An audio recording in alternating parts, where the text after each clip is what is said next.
ये जो जमीन हम इजराइल और पैलेस्टाइन के नाम से जानते हैं, ये सदियों से एक विवादित क्षेत्र रहा है। ये जगह जूज और पैलेस्टीनियंस दोनों के लिए बहुत ज्यादा हिस्टोरिकल और रिलीजियस महत्व रखती है। जेरूसलम, जो इस रीजन का हार्ट है, 3 प्रमुख धर्मों का पवित्र स्थल है: जुडाइज्म, क्रिश्चियनिटी और इस्लाम। जूस के लिए ये उनकी एंसेस्ट्रल होमलैंड है, जहां उनके पूर्वजों ने हजारों साल पहले अपनी सभ्यता की नींव रखी थी। इजराइल की वो जमीन जो हिब्रू बाइबल में गॉड ने प्रॉमिस की थी और जहां उन्होंने अपने धार्मिक और सांस्कृतिक जीवन को विकसित किया। पैलेस्टीनियंस के लिए ये सदियों से उनका घर है, जहां उन्होंने अपनी जिंदगी बनाई है और अपनी कल्चर को आगे बढ़ाया है। यही अब बिताया है। यहाँ की मिट्टी में उनकी जद्दें गहरी हैं, यहाँ की गलियों में उनकी कहानियां बसी हैं और उनकी संस्कृति की धरोहर यहाँ की हर ईंट में समाई हुई है। लेकिन ये शेयर्ड हिस्ट्री कॉन्फ्लिक्ट के साथ जुड़ी हुई है। सदियों से यहाँ संघर्ष और विवाद की कहानियां भी उतनी ही पुरानी हैं जितनी यहाँ की सभ्यता। दोनों ग्रुप्स इसी जमीन पर अपना दावा करते हैं और इसी दावे ने इस रीजन को एक संघर्ष का मैदान बना दिया है, जिसकी वजह से एक लंबी और दर्दनाक स्ट्रगल चली आ रही है जो आज तक जारी है। इस संघर्ष ने न जाने कितनी जिंदगियों को प्रभावित किया है। इस कॉन्फ्लिक्ट को समझने के लिए हमें उन हिस्टोरिकल इवेंट्स को समझना होगा जिन्होंने इस रीजन और यहाँ के लोगों की जिंदगी को शेप किया है। हर घटना ने इस संघर्ष को और जटिल बना दिया है। एंशिएंट टाइम्स से ही इस रीजन ने एम्पायर्स को बनते और बिगड़ते देखा है और हर एम्पायर ने यहाँ की कल्चरल टैपेस्ट्री पर अपनी छाप छोड़ी है। यहाँ की मिट्टी में कई सभ्यताओं की कहानियां दबी हुई हैं और हर सभ्यता ने इस जमीन को कुछ न कुछ दिया है। ज्यूज, जिनका यहाँ हजारों साल पुराना इतिहास है, इस जमीन को अपना बिब्लिकल बर्थराइट मानते हैं। उनके लिए ये सिर्फ एक जमीन नहीं, बल्कि उनकी धार्मिक और सांस्कृतिक पहचान का हिस्सा है। पैलेस्टीनियंस, जो अरब पॉपुलेशन है और जिनकी जड़ें इस जमीन में गहरी हैं, वो भी इसे अपना एंसेस्ट्रल होम मानते हैं। उनके लिए ये जमीन उनकी पहचान और अस्तित्व का प्रतीक है। ओवरलैपिंग क्लेम्स और शेयर्ड एग्जिस्टेंस की ये कॉम्प्लेक्स हिस्ट्री ही मॉडर्न इजरायली पैलेस्टीनियन कॉन्फ्लिक्ट का बैकग्राउंड है। ये संघर्ष सिर्फ जमीन का नहीं, बल्कि पहचान और अस्तित्व का भी है। ये 2 कम्युनिटीज की कहानी है जिनका एक ही जमीन पर लेजिटिमेट क्लेम है और दोनों ही अपने अपने तरीके से इस जमीन से जुड़े हुए हैं। एक ऐसा कॉन्फ्लिक्ट जो एक सदी से भी ज्यादा समय से अनसुलझा है और जिसका समाधान आज भी एक चुनौती बना हुआ है। वर्ल्ड वॉर 1 के बाद ऑटोमन एम्पायर, जिसने सदियों तक इस रीजन पर राज किया था, कोलैप्स हो गया।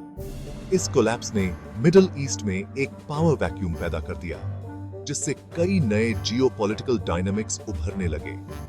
लीग ऑफ नेशंस, जो यूनाइटेड नेशंस का प्रीकर्सर था, ने 1922 में ग्रेट ब्रिटेन को पैलेस्टाइन का मैंडेट दे दिया। इस मैंडेट का उद्देश्य था कि एक स्टेबल और सेल्फ गवर्निंग स्टेट की स्थापना की जाए, लेकिन ग्राउंड रियलिटी बहुत कॉम्प्लेक्स थी। ये डिसीजन, जिसका मकसद एक इंडिपेंडेंट स्टेट बनाना था, आगे चलकर और भी कॉन्फ्लिक्ट का कारण बना। पैलेस्टाइन में पहले से ही जूस और अरब्स के बीच टेंशन्स थी और ब्रिटिश मैंडेट ने इन टेंशन्स को और बढ़ा दिया। ब्रिटिशर्स के सामने ये मुश्किल काम था कि वो जूस और अरब्स दोनों की एस्पिरेशंस को बैलेंस करें। जूस एक होमलैंड की तलाश में थे, जबकि अरब्स अपनी जमीन और आइडेंटिटी को बचाने के लिए संघर्ष कर रहे थे। 1917 का बैलफोर डिक्लेरेशन, जिसमें ब्रिटिश गवर्नमेंट ने पैलेस्टाइन में एक जूइश होमलैंड बनाने के लिए सपोर्ट दिखाया था, उसने मैटर्स को और भी कॉम्प्लिकेट कर दिया।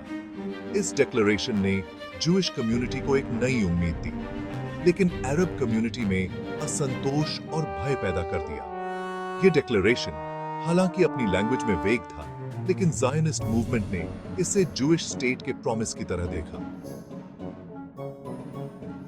इसने जूइश सेटलर्स को पैलेस्टाइन में बसने के लिए प्रोत्साहित किया, जिससे अरब पॉपुलेशन में और भी चिंता बढ़ गई। हॉलोकॉस्ट के बाद जूइश इमिग्रेंट्स का आना बढ़ गया। जिससे अरब पॉपुलेशन में डर बरहच गया, जिन्हें अपनी जमीन से डिस्प्लेस होने का डर था। जूइश इमिग्रेशन की लहर ने डेमोग्राफिक बैलेंस को बदल दिया, जिससे अरब जूइश रिलेशंस और भी तनावपूर्ण हो गए। ब्रिटिशर्स, जो बीच में फंस गए थे, ऑर्डर बनाए रखने के लिए स्ट्रगल कर रहे थे, क्योंकि जूइश और अरब कम्युनिटीज के बीच वायलेंस बढ़ रही थी। ब्रिटिश एडमिनिस्ट्रेशन के लिए ये एक बहुत बड़ी ही चैलेंज थी, क्योंकि उन्हें दोनों कम्युनिटीज के कंफ्लिक्टिंग इंटरेस्ट्स को मैनेज करना था। ऐसे में ब्रिटिश रूल के एंड के साथ ही एक ऐसे कॉन्फ्लिक्ट का स्टेज सेट हो गया जो बहुत ज्यादा बढ़ने वाला था। ब्रिटिशर्स ने महसूस किया कि वो इस कॉन्फ्लिक्ट को कंट्रोल नहीं कर सकते और उन्होंने पैलेस्टाइन से विथड्रॉ करने का फैसला किया। ब्रिटिश मैंडेट पीरियड बढ़ते अनरेस्ट और वायलेंस का समय साबित हुआ।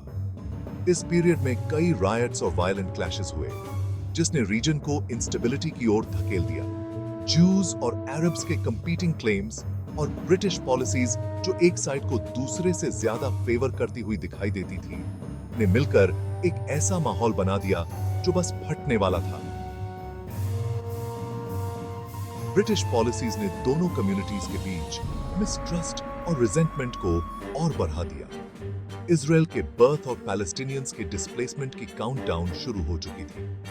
1948 में इजराइल की स्थापना और उसके बाद के इवेंट्स ने मिडिल ईस्ट में एक नए और लंबे कॉन्फ्लिक्ट की नींव रख दी। 1947 में यूनाइटेड नेशंस ने पैलेस्टाइन को 2 स्टेट्स में पार्टीशन करने के लिए वोट किया, एक जूइश और एक अरब। ये वोट एक लंबे और जटिल नेगोशिएशन प्रोसेस का नतीजा था, जिसमें कई इंटरनेशनल स्टेक होल्डर्स शामिल थे।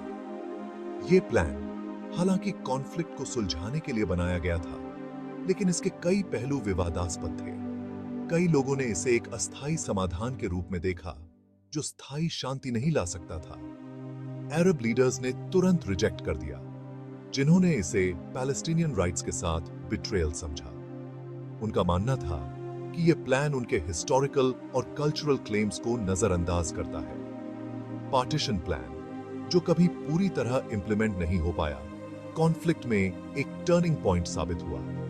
इसने रीजन में टेंशन और वायलेंस को और बढ़ा दिया, जिससे दोनों कम्युनिटीज के बीच मिसट्रस्ट और हॉस्टिलिटी बढ़ी। मई 14, 1948 को डेविड बेन गुरियन ने स्टेट ऑफ इजराइल एस्टैब्लिश होने का ऐलान कर दिया, जिससे जूइश होमलैंड का ज़ायनिस्ट ड्रीम पूरा हुआ। यह अनाउंसमेंट एक लंबे संघर्ष और एस्पिरेशन का कल्मिनेशन था। यह इवेंट, जिसे पूरी दुनिया के जूस ने सेलिब्रेट किया, उनके लिए एक नई शुरुआत का प्रतीक था। यह एक ऐसा मोमेंट था जिसने जूइश आइडेंटिटी और यूनिटी को मजबूत किया। उसके कारण अपने घरों से पैलेस्टीनियंस का मास एक्सोडस हुआ, जिसे नकबा या कैटास्ट्रोफी कहा जाता है। ये एक्सोडस अचानक और वायलेंट था, जिसने कई फैमिलीज को हमेशा के लिए अलग कर दिया। फियर और वायलेंस के कारण लाखों पैलेस्टीनियंस अपने घरों से भाग गए या उन्हें निकाल दिया गया, और उन्होंने नेबरिंग अरब कंट्रीज में रेफ्यूज ली। ये डिस्प्लेसमेंट उनके लिए एक ट्रॉमेटिक एक्सपीरियंस था, जिसने उनकी जेनरेशंस को प्रभावित किया।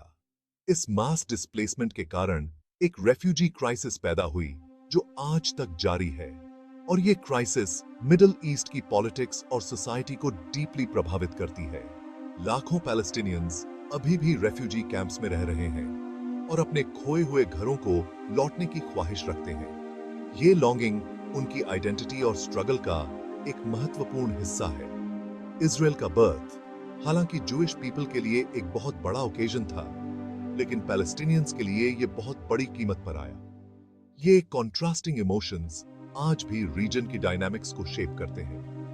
1948 की जंग और उसके बाद का एक्सोडस आज भी पैलेस्टीनियन साइकी में गहरे बैठा हुआ है, और डिस्पोजेशन और लॉस की उनकी नैरेटिव को आकार देता है।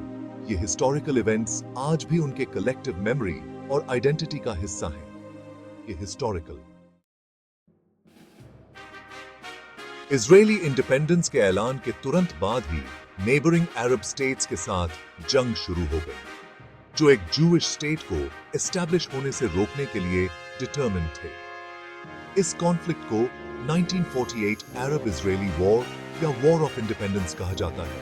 और इसका रिजल्ट इजराइल की डिसाइसिव विक्ट्री के रूप में सामने आया, जिसने यूएन पार्टीशन प्लान से भी आगे बढ़कर अपनी टेरिटरी का विस्तार किया।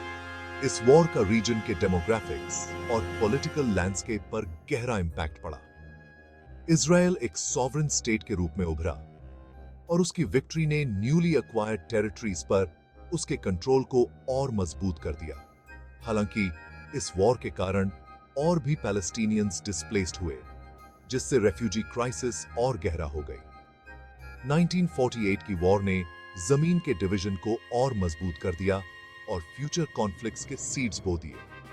इसने इजराइलाइज और पैलेस्टीनियंस के बीच डीप सीटेड एनिमोसिटी और मिसट्रस्ट को भी उजागर किया, एक ऐसी लेगेसी जो आज भी इस रीजन को हॉन्ट करती है।